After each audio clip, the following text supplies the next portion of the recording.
नमस्कार, आप क्राइम तक देख रहे हैं। मैं चिराग गोठी, मेरे साथ प्रवेश पांडे। सीधा मुद्दे पर, अतीक मामले की इन्वेस्टिगेशन कहां बढ़ रही है। दरअसल इस मामले में बड़ा खुलासा यह हुआ है कि जो किलर है, यानी जिन्होंने अतीक को मारा था, उनको शिफ्ट कर दिया गया है। प्रयागराज की नैनी जेल से उनको प्रतापगढ़ शिफ्ट कर दिया गया है। उसके पीछे वजह क्या है प्रवेश? बिल्कुल, इसके पीछे सिंपल एक वजह है, क्योंकि अतीक के भी कुछ लोग उस जेल में हैं और ऐसा लग रहा है कहीं ना कहीं जेल में गैंग वॉर ना हो जाए और उसे मार ना दिया जाए, क्योंकि अंदर जेल में सुबुहाट हो रही है। सबको पता है कि ये अतीक के किलर है, ये अंदर आ चुके हैं और उस जेल में पहले से अतीक से जुड़े हुए बहुत सारे क्रिमिनल उस जेल में थे, तो सिक्योरिटी रीजन की वजह से उन्हें हटा दिया गया है। दूसरा, इसमें अपडेट जो निकलकर सामने आ रहा है कि इस मामले की इन्वेस्टिगेशन, कौन है किलर, यह बात साफ हो गई कि दरअसल ये पूरा जो मामला रचा गया, ये तीनों एक दूसरे को नहीं जानते थे। यानी कि कोई और मास्टरमाइंड था जो इसको प्लॉट कर रहा था। क्या सुंदर भाटी है या कोई और? बिल्कुल, देखिए, जब ये इंसिडेंट हुआ, जब ये मारा इन्होंने, ये तीनों एक दूसरे को नहीं जाते थे। इन्हें कोई ऊपर से गाइड कर रहा था जो इन तीनों को भेजा था। ये तीनों को अलग अलग जगह रुकाया गया था, फिर ये मिले, फिर वहां से जो स्पॉट है वहां से गई। ये तीनों ना ही एक दूसरे से कभी मिले हैं, ना ही एक दूसरे से कोई लेना देना है, ना ही कोई एक दूसरे को जानता है। तो इतने ज्यादा वेल प्रोफेशनल, वेल ट्रेंड कैसे थे ये शूटर्स है, स्पेशली कहा जाए तो हम बोलते हैं ना किलर, सुपारी किलर्स हैं ये। इन्हें किसी ने ऊपर से गाइड किया, क्योंकि आप सिद्धू मूसेवाला केस में देखिए, एक किलर आया था राजस्थान से, एक आया था भोपाल से, एक आया था महाराष्ट्र से, पुणे से। तो ऐसे ये किलर्स को अलग अलग जगह से बुलाएं, क्योंकि ऐसे किलर्स को ट्रेस करना बड़ा मुश्किल होता है। कौन था जो किलर को जिसने बुलाया, कौन वो शख्स था? इसके पीछे गहरी साजिश है और अतीक के मरने का किसको फायदा हो रहा था? क्या कोई पॉलिटिकल साजिश है? क्या अतीक के लोगों ने ही मार दिया?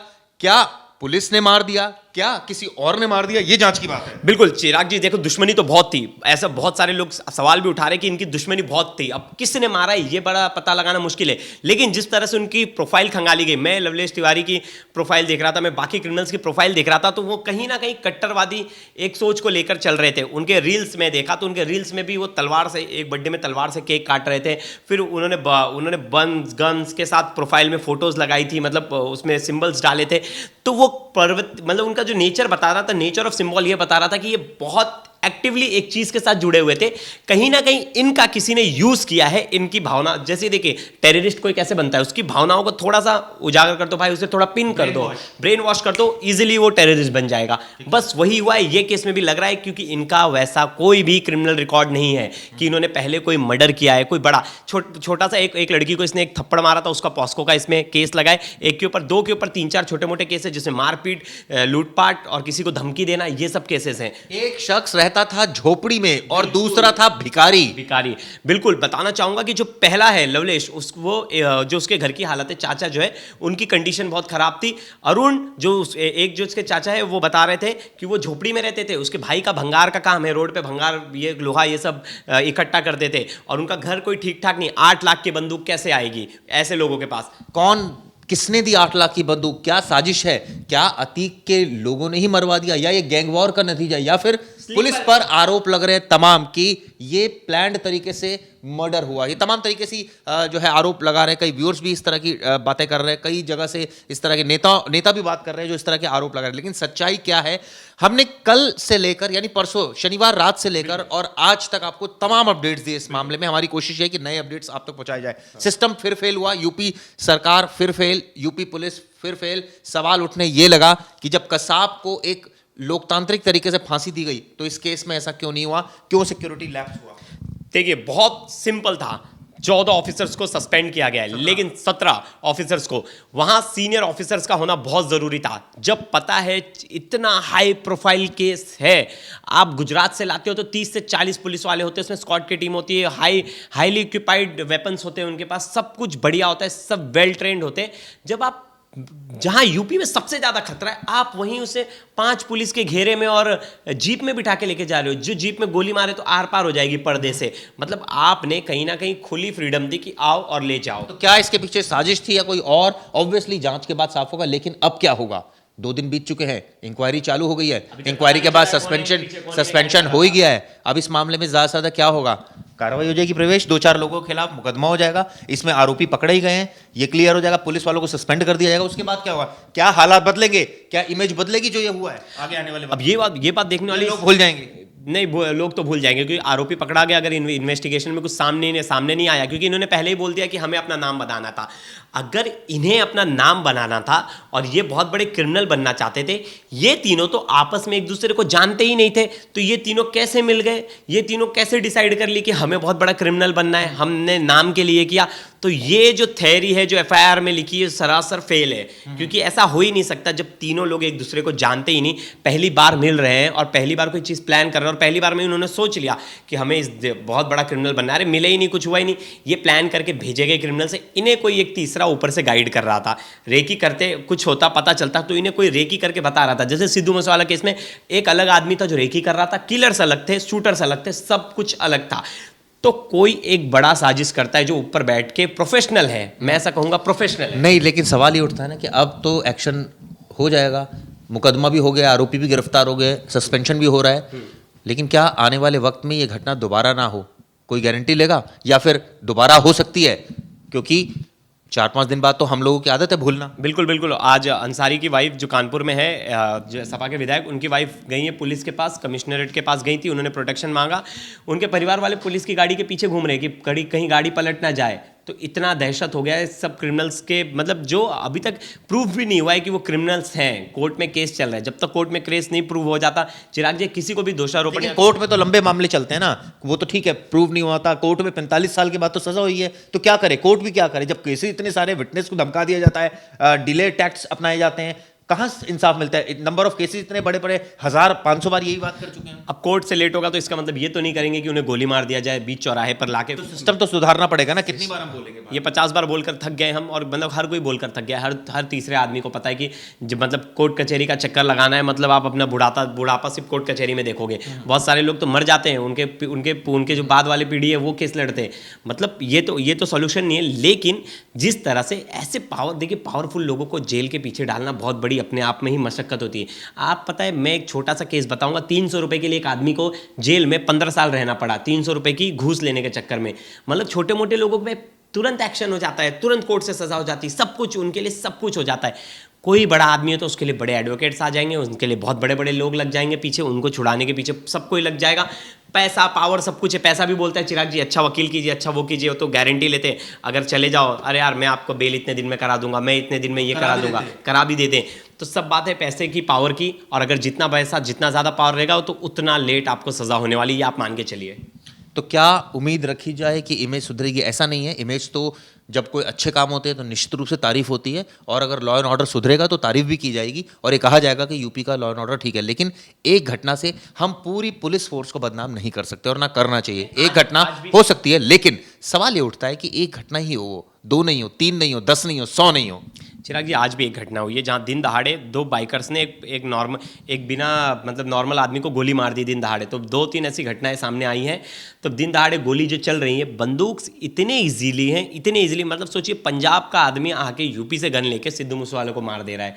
मतलब यूपी में गन कल्चर पे ज़्यादा दबोचने की ज़रूरत है, ऐसे लोगों को ज़्यादा दबोचने की ज़रूरत है। अभी भी पता चल रहा है जो इन्हें गन मिली है वो मेरठ का कोई बंदा है जिसने इन्हें गन प्रोवाइड की है, लेकिन उसका सुराग नहीं मिल रहा है। पुलिस उसे ढूंढने की कोशिश करी, कहीं बहुत जगह ऐसी भी खबर आई कि वो आदमी लापता है, उसे कुछ हो गया है। ये तो इन्वेस्टिगेशन की बात है, लेकिन सबसे बड़ी बात यह है कि आरोपियों को अब शिफ्ट किया गया है क्योंकि उनकी जान को खतरा है, ऐसा प्रशासन मांगता है। लेकिन कितने जेल में रखो, कितने जेल में चेंज करोगे? इनके कनेक्शन ये देखिए माफियाज थे, ये बहुत इनके कड़क कनेक्शन थे, तो इनके क्रिमिनल्स तो हर जगह बैठे हैं।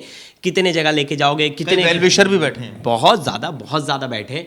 कितने जगह लेके जाओगे, कितने जगह बचाओगे, कितने जगह, क्योंकि देखिए साबरमती जेल में गुजरात में जाके अतीक अहमद अपना वर्चस्व चला रहा था, वहाँ से भी वो कोऑर्डिनेट कर रहा था फ़ोन पे। उसका भाई अशरफ जेल में, यूपी की जेल में, जहाँ यूपी सरकार कहती है कि हमारा यूपी में बोलबाला है, कोई कुछ नहीं होगा, अशरफ जेल में बैठ के पूरी प्लानिंग रच दी उसने उमेश पाल को मारने। इस मामले में बात बताऊं, 6 लोगों की मौत हो चुकी है, 9 के खिलाफ एफआईआर दर्ज कराई गई थी। शुरुआत में 2 एनकाउंटर हुए, फिर असद और गुलाम का एनकाउंटर हुआ, फिर मर्डर हो गया अतीक और अशरफ का, यानी 6 आरोपी मारे गए हैं। ये अपने आप में बहुत अलग घटना है। एक अलग 9 आरोपियों के खिलाफ एफआईआर दर्ज होती है जिसमें 6 मारे जाते हैं। बिल्कुल 6 मारे जाते हैं, कुछ कोर्ट प्रोसीजर, कोई कोर्ट का कोई चक्कर नहीं, कोई कोर्ट सीधा का चक्कर गोली नहीं, और इंसाफ। सीधा गोली और इंसाफ। लेकिन ये गोली इंसाफ वाली चीजें ना चिराग जी माहौल खराब करती हैं, माहौल इसलिए खराब करती हैं। माहौल सुधारती भी हैं, टेरराइज भी करती हैं कि मत करो ये सब आपको कुछ। क्या लगता देखो, है? गोली मार दी, अब करके दिखाओ, फिर मारेंगे गोली। आपको क्या लगता है, फिर मारेंगे गोली आपको अगर क्या ऐसा लगे, बोल रहे आपको क्या लगता है ये अंत है, ये अंत है? आपको लगता है ये अंत है? मैं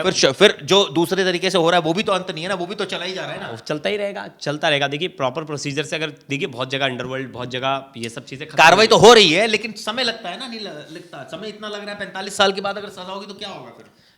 सजा टाइमिंग, अगर आप टाइमिंग पे ही वो करोगे तो वो कैसे होगी? जल्दबाज, देखिए सरकार बदल जाती है, सरकार का सपोर्ट होता है। अगर फास्ट ट्रायल हो, देखिए फास्ट ट्रायल कैसे होगा? जजेस चाहिए उसके लिए। जजेस क्यों चाहिए? अगर पुलिस का इन्वेस्टिगेशन ही अच्छे से रहे, जजेस को प्रॉब्लम कहाँ आती है? जब जजेस देखते हैं कि ये पूरी चीज़ें खाली हैं, पुलिस की इन्वेस्टिगेशन ठीक से नहीं है, गवाह ठीक नहीं है, कुछ ठीक नहीं है, जजेस भी थोड़ी ना, उन्हें भी अच्छा लगता है, वो थोड़ी ना वकील हैं जो उनको क्लाइंट से पैसे मिलने वाले तो लंबा खींचो। वो भी चाहते हैं कि उनके कार्यकाल में ज़्यादा केसेस हो जाएं, ज़्यादा केसेस को वो सॉल्व कर दे। लेकिन नहीं हो पाता क्योंकि फाइल्स आधी रहती हैं, आधा अधूरा केस होता है, केस का कुछ पता नहीं होता। पुलिस की जिम्मेदारी अच्छी इन्वेस्टिगेशन करे, एक तरह से कहा जाए छोटी इन्वेस्टिगेशन करे, बढ़िया इन्वेस्टिगेशन, कॉन्क्रीट एविडेंस जो ढूंढे तो शायद जजेस जल्दी अभी से देखिए, सजा अब मैं कहूंगा श्रद्धा मर्डर केस में पुलिस बहुत अच्छा काम करी, फटाफट बहुत सारे एविडेंस जमा किए, बहुत सारी चीजें की, बहुत स्पीडी काम किया, बहुत स्पीडी काम किया। अब देखिए हाल फिलहाल में फैसला आ जाएगा, कोर्ट से सजा हो जाएगी, जो डिस्ट्रिक्ट कोर्ट है वहां से उसे सजा भी हो जाएगी।